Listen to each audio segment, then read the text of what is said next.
In the mid-14th century, a terrifying spectre of death engulfed medieval Europe, leaving devastation and despair in its wake.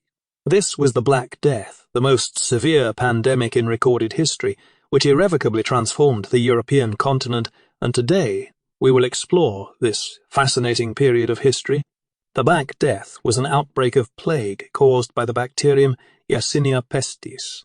Plagues had afflicted humankind in isolated outbreaks for millennia, but the 14th century strain represented a deadly new mutation. Originating in China, this virulent plague first struck Europe in 1347, racing across trade networks at astonishing speed to decimate bustling cities and rural communities alike.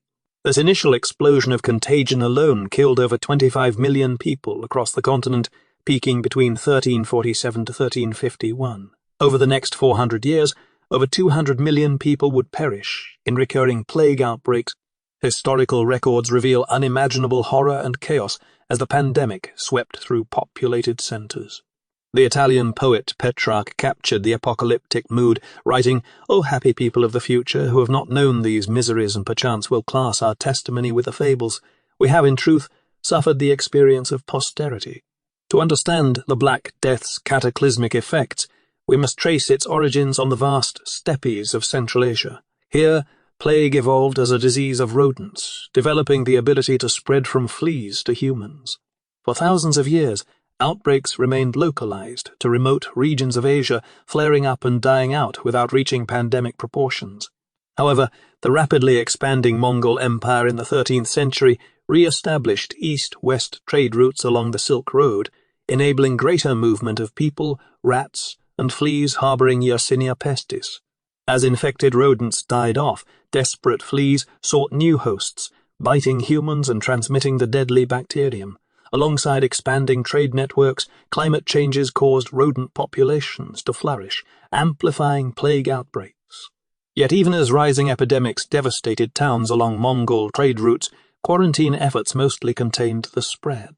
This regional containment ended abruptly in the mid-14th century as evolving conditions transformed Yersinia pestis into a continental killer.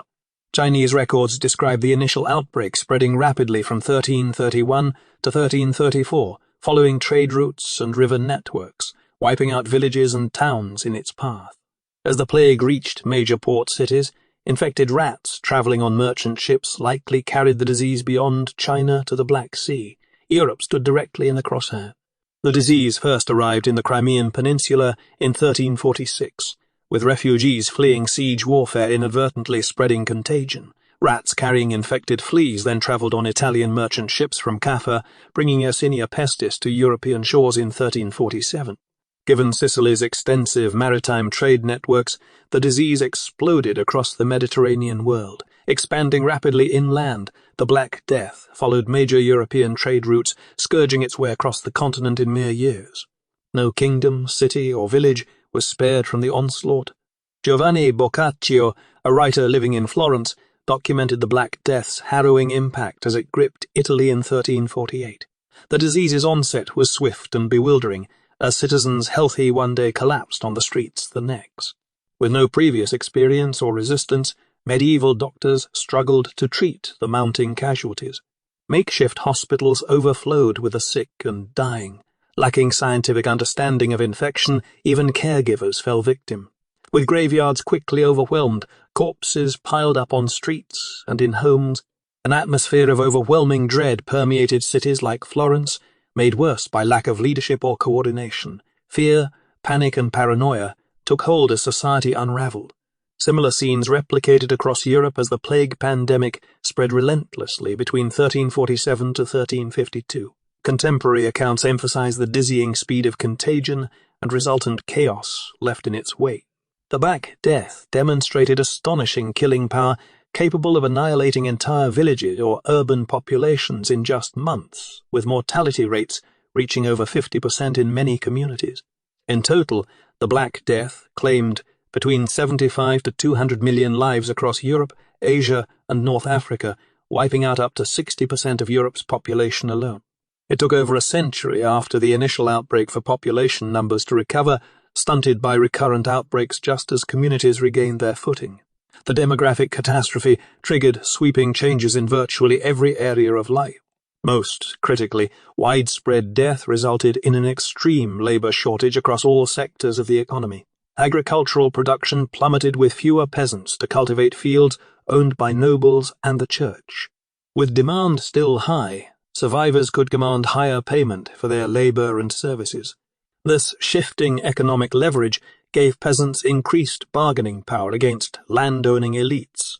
While the Black Death did not eliminate serfdom completely, it critically destabilized the system, creating room for alternative rural economies to develop. For members of the elite accustomed to privilege, the harsher conditions following the Black Death came as a shock. Accustomed to stable rents and taxes funding their lavish lifestyles, aristocratic lineages now faced severely reduced revenues. Landowners aggressively sought to reimpose pre-plague labor dues and payment levels, sparking frequent peasant revolts across the continent. While nobles as a class endured opulent displays of wealth became viewed as distastefully brazen rather than honorable. The trauma of the Black Death also shook faith in the divine right of nobility to rule. The plague indiscriminately killed rich and poor alike. If God's favor determined fate, why did the privileged suffer equally? This growing skepticism was reflected in increasingly satirical art portraying a world without order. Literature emphasized fortune's fickleness in tragedies. Alongside the aristocracy, no institution lost more moral authority than the Catholic Church. The collapse of the Church's credibility fueled alternative spiritual movements like the growth of personal Bibles and mysticism. Population loss also depleted the ranks of clergy, reducing the Church's presence across communities. As survivors grew less dependent on local parishes, religious devotion increasingly became an individual choice rather than obligation. The Black Death thus irreparably weakened the Catholic Church's monopoly over Europe's spiritual life, setting the stage for future religious ruptures like the Reformation. Rising skepticism towards traditional authority expanded to centralized governance. The speed and scale of population loss underscored the limits of feudal bureaucracy in responding to the catastrophe. Absolutist kings and princes across Europe thus sought to modernize state administration after the plague's upheaval, developing more centralized departments for taxation, record-keeping, and urban planning. This growth of early bureaucracy marked the emergence of proto-nation states. Gradually, the economy also transitioned towards early market logic, with land and labor increasingly treated as commodities. As serfs gained freedom of movement, territorial lords sought replacements by attracting new settlers with wages, reduced dues, and inheritable tenure rights. The growing power of merchants and bankers contributed to this erosion of the manor economy. With depleted rents from the countryside, nobles relied more on credit. Greater commercial activity in cities also increased crown revenues from trade rather than agriculture. The social and economic devastation of the Black Death accelerated changes that had begun stirring centuries earlier. As entrenched institutions of the Middle Ages frayed from the plague's impact, conditions became ripe for innovation. The plague weakened the authority of traditional knowledge systems, allowing space for experiments with reason, observation, and proof. The first glimmers of modern scientific method emerged from the ashes of medieval scholasticism. This new spirit of inquiry was reflected in the growth of universities after the Black Death. Students flocked to cities like Paris, Oxford, and Cambridge seeking practical education in law, medicine, and theology. The ranks of literate citizens swelled as bourgeois city dwellers invested in libraries and ancient texts.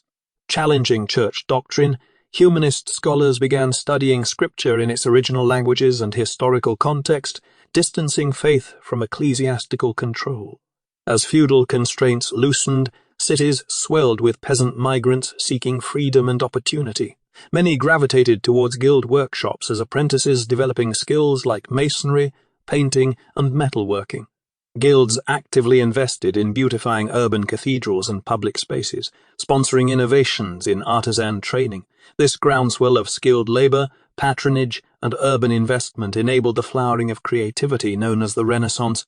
The scarcity of labor following the plague also compelled technological improvements, as illustrated by printing innovations. Johannes Gutenberg's invention of mechanical movable type in 1440 revolutionized book production from slow copying to efficient mass manufacturing. This allowed literature and ideas to circulate widely for the first time, spreading humanist and reformist thought. The Black Death thus shattered the static world of the Middle Ages, demolition that made space to construct a new European society on its ruins. The growth of cities, powerful nation-states, capitalist economics, and scientific inquiry all trace their roots to the plague's social and cultural transformations. While the full transition to modernity took centuries more, the Black Death represented the decisive factor in ending medieval life, marking the pivotal onset of a new era in civilization. The plague's blank slate enabled rapid changes in politics, economics, science, and culture as survivors rebuilt shattered traditions. This was the dawn of the modern world spirit, individualistic, dynamic, and increasingly secular, with humanity's gaze shifted towards worldly progress. Of course, not all change was positive, with rising inequality and persecution in the plague's wake. For survivors, the trauma lingered for generations. Yet unleashed from stagnant medieval modes, humanity could never view itself and its place in the world the same way again. The Black Death thus fundamentally changed the trajectory of history itself, demolition that made space to construct a new world society on medieval ruins, and for this we should be grateful. Because as we should all know, the past was the worst. Oh, hello there, dear viewer. Still here, are we? Well, thank you for watching, and I hope you enjoyed the video. If you're looking for more content, here's what the YouTube gods think you will want next. If you wish to support the channel further, feel free to check the description below for some useful links. And bye, for now.